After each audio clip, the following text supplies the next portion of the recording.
My name is Sarah, and 3 weeks ago, I found out my stepmother had listed the house I grew up in for sale. The same house my father left to me in his will. She thought I didn't know. She thought she could forge a signature, stage a quick sale, and pocket the profit. But what she didn't know was that I'd been watching closely, because the day she moved in, I promised myself I'd never let her take what was mine. She tried to erase my mother's memory and tried to sideline me at every turn. I played along. I stayed silent. I let her believe she'd won. Until the paperwork came through. Until the buyer arrived. Until she found out the deed didn't have her name on it. It had mine. And for the first time in her life, she couldn't fake her way out of it. I used to think my childhood was quiet, but not unhappy. My mother Elaine was gentle in the way thunderstorms are when they pass overhead, loud in memory, soft in presence. She was a teacher, a baker, a magician with bruised knees and bedtime stories. Our little house on Elm Grove felt like it was always filled with cinnamon and sunlight. She used to tuck handwritten notes into my lunchbox, fold origami hearts from receipts, and sing old jazz while cleaning. Dad was a man of fewer words, but louder footsteps. He was practical, always fixing things, adjusting the thermostat, shoveling the driveway before anyone else woke up. I think they balanced each other. He grounded her, and she lifted him. And then, without warning, it all stopped. One morning, I was coloring on the kitchen floor. Mom had promised we'd bake oatmeal cookies that afternoon. But instead, the phone rang. Then a dropped cup. Then silence. I watched my dad fall to his knees, clutching the counter with both hands. Car accident. A truck. Rain. Gone on impact. I was 9. The days after were blurred. Black clothes. Tupperware dishes from neighbors. My mum's favorite mug is still on the windowsill, stained with her last cup of tea. I remember sitting in my room with the door closed, just listening to the sound of nothing. Dad became quieter. He moved slower. Sometimes I heard him crying in the garage. Within a year, everything changed again. Her name was Diane. She arrived like a guest who never left. First at the funeral, then at Sunday dinners, and then one morning I came downstairs, and she was wearing my mum's old apron. Dad smiled more around her. Laughed, even. And I was so hungry for normalcy, I tried to convince myself I could love her too. But she didn't make cinnamon rolls. She didn't fold notes. And when I spilled juice on the carpet, she didn't say, "It's okay." She sighed. Loudly. I was 11 when they married. I stood stiff in a pale yellow dress, holding fake lilies. Diane wore white and carried herself like she already owned the family. She kissed my forehead with lips that didn't smile. And from that moment on, I was no longer Sarah, daughter of Elaine and Mark. I was inconvenienced, the leftover. Diane redecorated the house within weeks. My mother's teacups vanished. Her cookbooks were boxed up. She said the wallpaper gave her headaches. Her voice had sugar, but her eyes were vinegar. Everything she did was with a performer's graces, miles in public, orders in private. And Dad? He let it happen. I think he wanted peace so badly, he mistook obedience for harmony. And I, desperate to keep from losing more, shrank myself into corners, into silence. But even at that age, I began to understand something important. When someone wants your place, they start by making you invisible. I turned 13, then 14, and every year, I seemed to fade a little more in my own home. Diane didn't yell. She didn't punish in obvious ways. Her weapon was suggestion. "You sure you need seconds, sweetheart?" While eyeing my plate. "Oh, we didn't know you had a school play," even though I had put the flyer on the fridge. "Maybe don't bring up your mom so much. It makes your father sad." It was always polite, always poised, always sharp. And Dad? He became less like a protector and more like a spectator. He worked late more often. He nodded but didn't hear.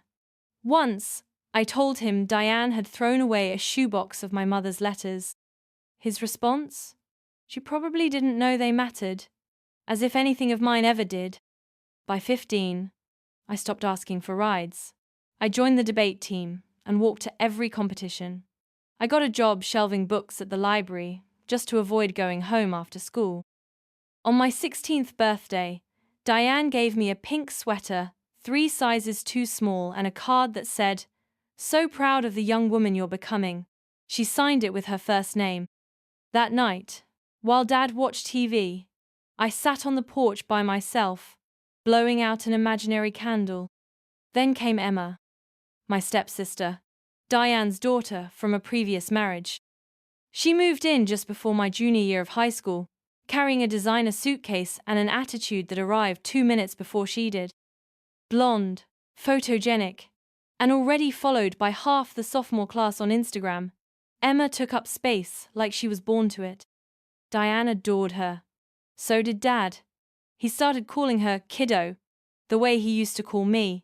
He drove her to cheer practice, asked her how school was, smiled when she made a joke. Meanwhile, I was the shadow at the dinner table. Emma didn't need to be cruel. She was just effortlessly central. Her grades weren't better than mine, but when she got a B+, she was trying her best. When I aced a physics exam, Diane said, "Well, at least one of you is built for academics." At school, Emma was popular. At home, she was the sun. And I kept shrinking. I ate meals in my room. I stopped inviting friends over. On weekends, I signed up for extra shifts at the library, pretending I needed the money, when really I just needed somewhere to exist. Once, I came home late from work to find them laughing in the living room, watching a movie I loved. They'd rented it without me. My favorite blanket was wrapped around Emma's shoulders. Dad looked up and said, "Oh, hey, didn't know you were working tonight." I wasn't. They just didn't ask. The most painful part wasn't that I was excluded. It was that no one noticed I was gone. By the time I graduated high school, I didn't cry at the ceremony. I sat in the back row, my valedictorian sash tight across my shoulders, listening to applause for everyone else. Diane snapped a picture of Emma in the stanchion cheer bow, matching her dress, and forgot to take one of me. Afterward, Dad gave me a pat on the shoulder and said, "You've always been responsible, Sarah. Not proud, not impressed, just responsible." I nodded. Because what else was I supposed to say? Thank you for letting me raise myself? I left for college with 1 suitcase, a second-hand laptop, and a scholarship that barely covered my dorm. No goodbye party, no packed lunches, just a curt hug from Dad and a "text us when you get there" from Diane. They didn't help me move. They didn't ask which classes I was taking.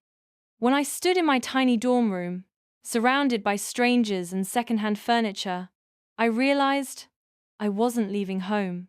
I was finally stepping into my own.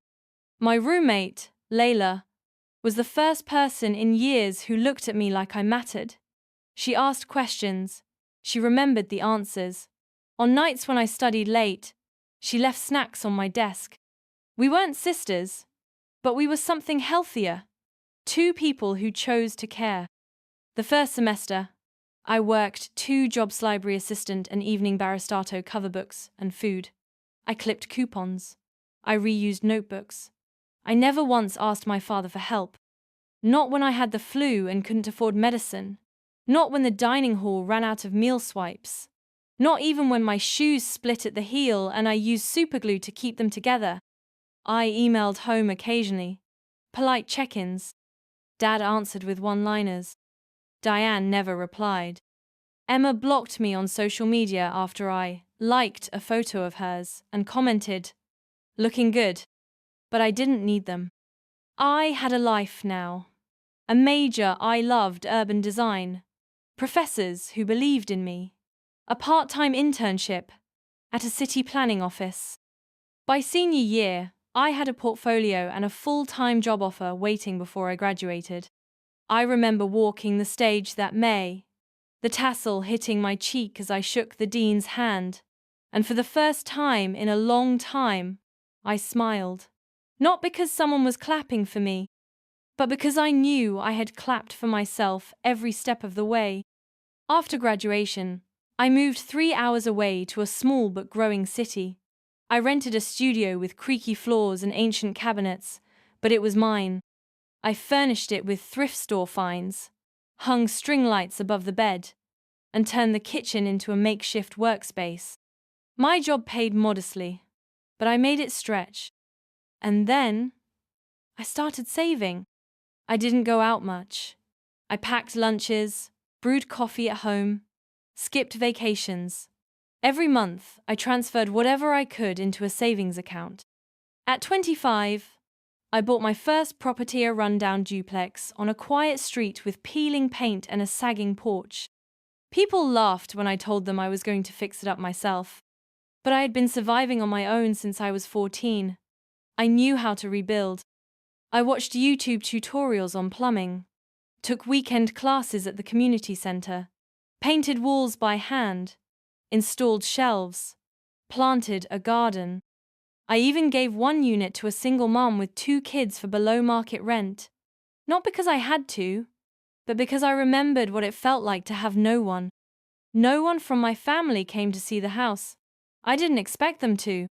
But when I posted a before and after photo online and it went viral, Emma messaged me, "Wow, didn't know you were into real estate now." I left it on read. Because this house wasn't just an investment, it was a declaration, a foundation I had built brick by brick, without shortcuts or handouts. And deep down, I knew it wouldn't be long before they came knocking, not out of love, but out of entitlement. It started with a voicemail from my dad. "Hey Sarah, hope you're doing well. Your stepmom and I were talking and, well, we think it's time we had a family dinner. Just the 4 of us. Emma's got some things going on, and we'd love to talk through them together." I stared at the screen. The 4 of us, as if I hadn't been left out of every us for years. Still, curiosity tugged at me. Maybe, just maybe, this was an olive branch. I shouldn't have gone, but I did. Dinner was at their newly renovated home, complete with a marble kitchen island and luxury wine fridge. I brought a bottle of red, even though no one ever drank what I brought. Emma was already there, curled on the couch in faux tears. Dad looked tense. Diane wore her usual expression, a practiced smile that didn't reach her eyes. We barely made it through the salad before it began. "We're so proud of everything you've built," Diane said lightly, sipping her wine. "That house of yours is really something. You've made such a lovely space." "Thanks," I said cautiously, unsure where this was going. "Emma's been going through a rough patch," Dad added, eyes shifting toward my sister. "She broke up with Ethan, lost her job. You know how the market is these days." I nodded slowly, waiting. "She just needs somewhere to get back on her feet," Diane continued. "And we were thinking, maybe you could let her stay with you for a while. You've got the space, and family helps family." I blinked. "I rent out the downstairs, and the upstairs is mine," Emma chimed in. "But it's not like you're using the guest room for anything. I could even help redecorate. You know, make it more stylish." The nerve. "You want to live in my house?" I asked, already knowing the answer. "Well, we raised you," Dad said, his tone sharper. "The least you can do is support your sister while she gets back on her feet." Something inside me snapped. "Support her?" I said quietly. "Like how you supported me. Like how you ignored me for years while I scraped my way through college and rebuilt a moldy duplex from the ground up with my own hands." Dad's voice dropped. "There's no need to get defensive." I stood up. "No. You don't get to guilt me into handing over the only thing in my life I built without your help. I didn't get a trust fund or a college fund or birthday checks. I got silence." I got you're the strong one. Well, strong doesn't mean stupid, Emma pouted. You don't have to be so dramatic. Diane's eyes narrowed. We're trying to keep this civil. But if you really believe that house is yours alone, maybe we should talk to someone about that. My blood went cold. Talk to who? Someone who understands that property is about family legacy, she said. I didn't reply. I just grabbed my coat and walked out the door. That night, I couldn't sleep. I stared at the ceiling, heart pounding, replaying the conversation. I wanted to scream, to cry, but I didn't. Instead, I got up, opened my filing cabinet, and pulled out the folder labeled House Deed plus Docs. Because if they really wanted a fight, they had no idea what I had kept, or what I was willing to defend. The envelope was thick. I found it shoved into my mailbox one chilly Tuesday morning. No return address. Just my name in block letters. Sarah. Inside, a letterhead from a law office I'd never heard of, a formal statement of property interest inquiry, and a cover letter signed by an attorney representing none other than my father and Diane. I sat down right there on the front steps and read it twice. They were claiming that, due to years of parental financial support and emotional investment, my house, the home I had scraped and bled to rebuild, was not solely mine.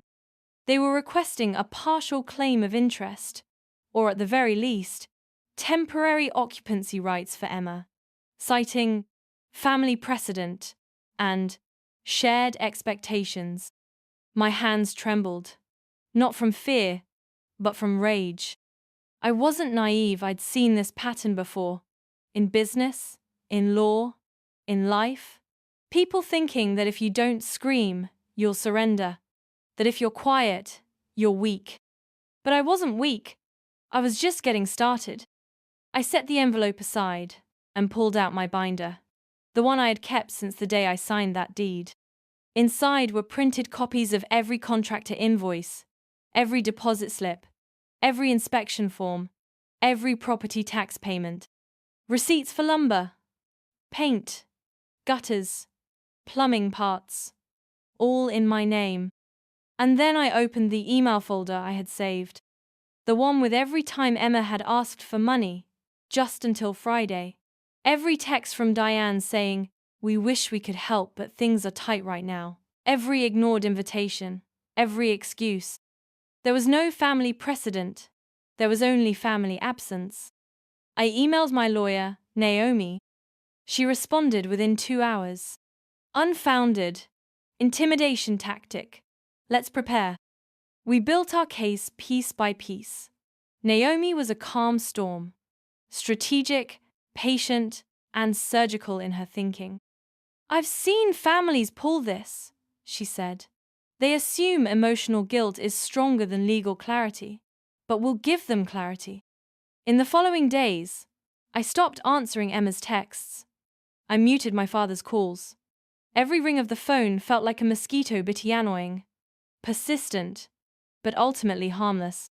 Instead, I scanned documents, printed timelines, highlighted inconsistencies. I even pulled Emma's public Instagram post from 3 months prior, where she posted a selfie with the caption, "Manifesting that mansion life, my next home," geotagged at my exact address. Naomi chuckled. They just gift wrap evidence now. I didn't feel triumphant. I felt hollow. Like this was all a test I never asked to take. A game I never agreed to play. That weekend, I drove past my parents' house. Not to stop, just to see. The lights were on. There were wine glasses by the window. Laughter floated out into the cold air. And in that moment, I knew I'd never be welcome again. But I also knew this. They weren't taking my house. They weren't taking my peace. And they would never again take my silence. The courtroom was smaller than I expected.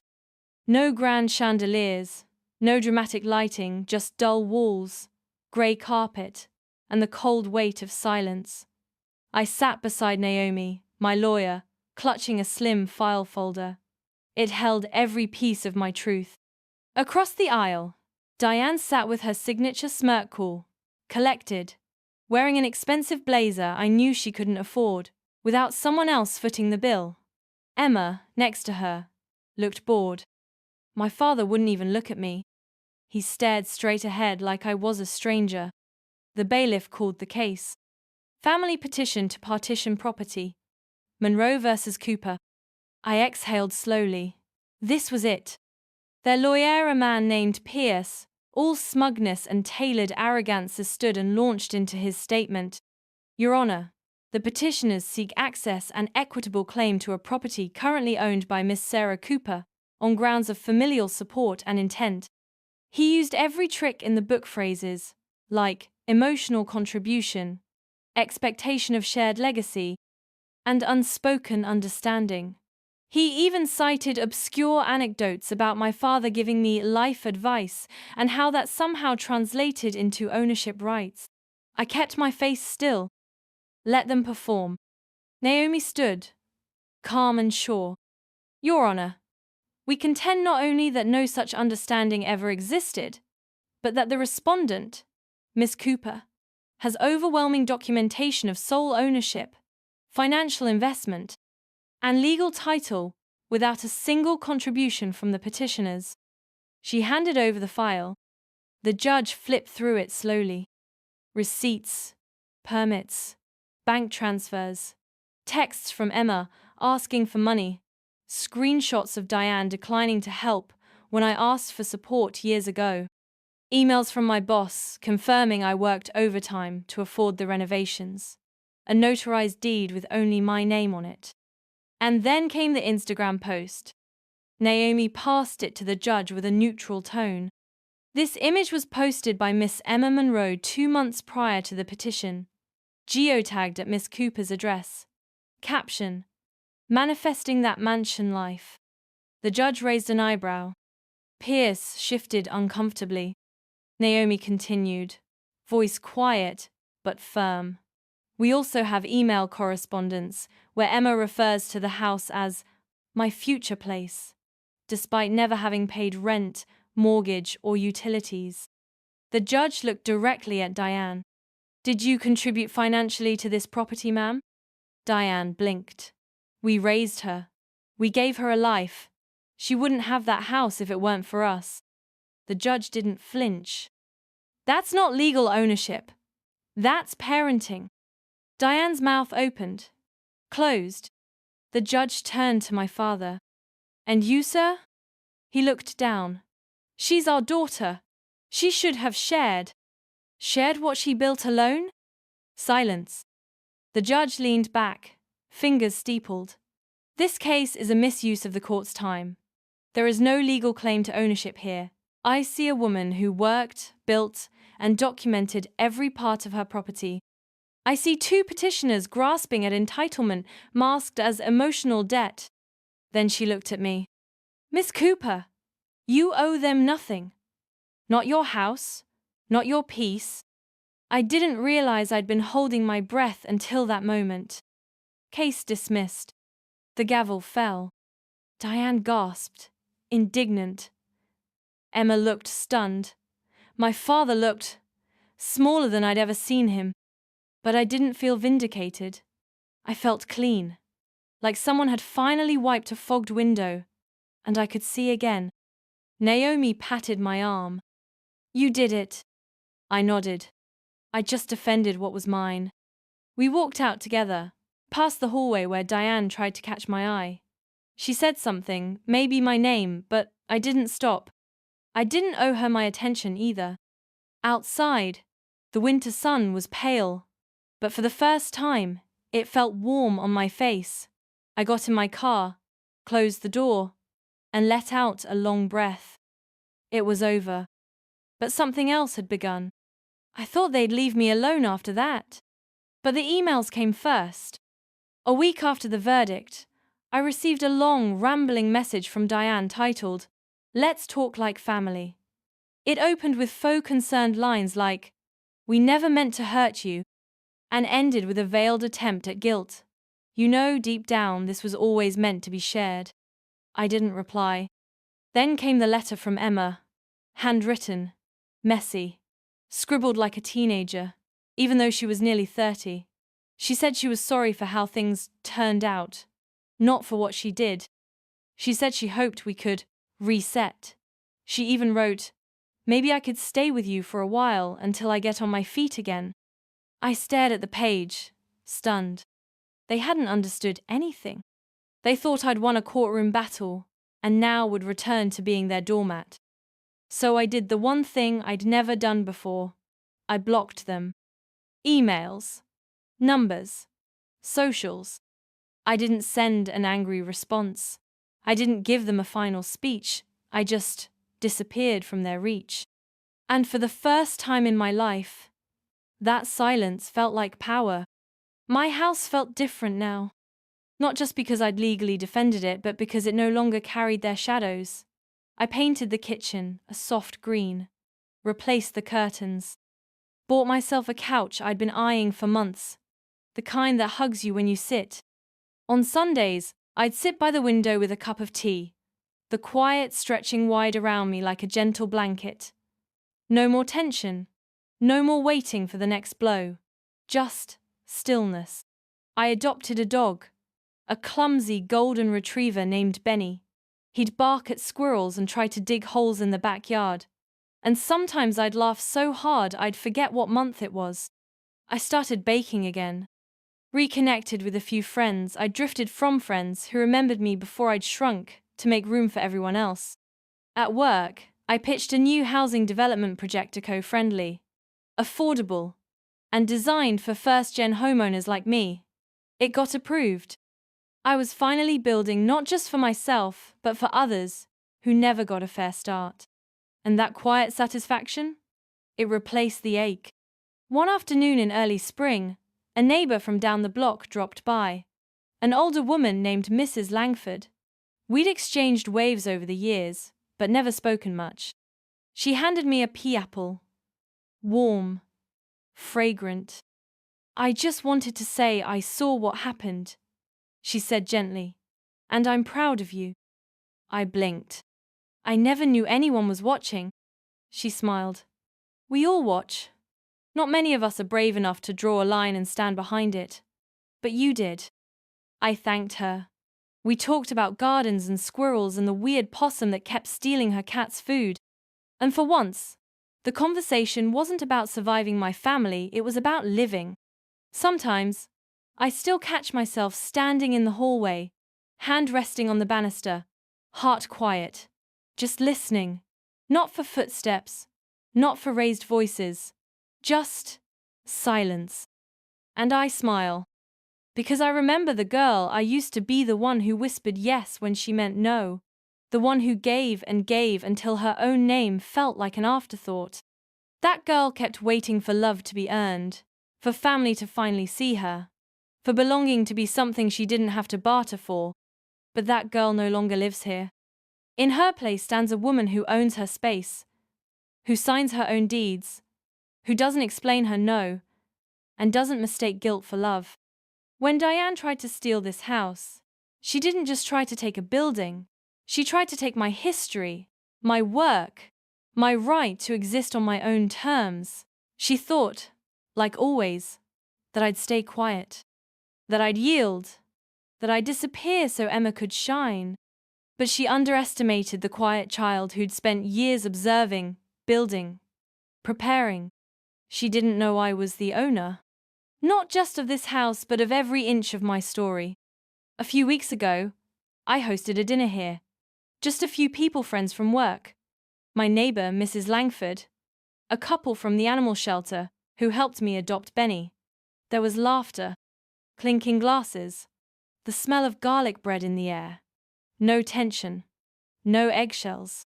Someone raised a toast and said, "To Sarah, for building something beautiful by herself." And I didn't shrink. I didn't deflect. I just said, "Thank you," and meant it. My father hasn't reached out since the verdict. Diane tried once more. A typed letter marked urgent in red ink. I threw it away unopened. Emma tagged me in a post about a healing retreat she was hosting. I blocked her again. I wish her peace, but far, far away from mine. Because I'm done reopening doors to people who only come in to rearrange everything I've built. I've stopped apologizing for protecting what's mine. And that, more than any courtroom victory, is the legacy I now live by. This house? It isn't just walls and wood. It's the boundary I finally chose to defend. It's the version of myself I fought for. And she's not going anywhere.